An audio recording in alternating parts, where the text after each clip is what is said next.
Critical Role Campaign 4 Episode 1 recap, but only the big stuff and what I remember. So Thiazi Fang was scheduled to be executed. This is the brother of Hallandir Fang, which is Liam's character. There was a plan to save him. Everybody thought that plan was in place and all was well. It was even checked as Azun used detect magic after speaking with Thiazi and telling him, hey, there's something on you, use it at the right time, it'll get you out of here. And he detected something on Thiazi. We later learned though, that didn't end up being the item that they thought. And if you would have said Thimble gave you something, there could have been a different story there. But he said somebody, because Thimble was the one who was supposed to be giving him something that would allow him to teleport away.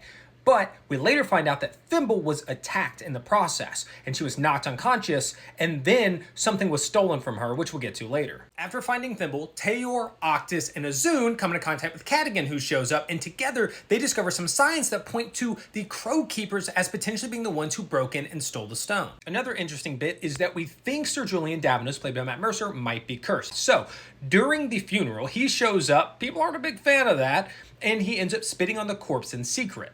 Well, when he's leaving, Bolay rolls a nat 20 on his Arcana check and sees a shadow following him out after Matt was asked to roll a wisdom save, and then we also know that there's a sigil above the door that went off that indicates either shadows or fae are crossing. So it seems that spitting on the body and breaking this sort of funeral rites ritual thing may have caused him to be cursed. We'll see where that goes. The stone that was stolen from Thimble that she and Thiazi had taken is something that Ashley's character wants. She shows up and is like, hey, Thiazi stole something from me and I want it back. We find out it's the stone, but the stone was stolen. Again, the last bit of important information is that they open a box upstairs using Thimble as the password, and a bunch of clay comes out and forms into a mask, kind of like Bolayer's. And I think that's most of the big stuff. If I missed anything, share it in the comments.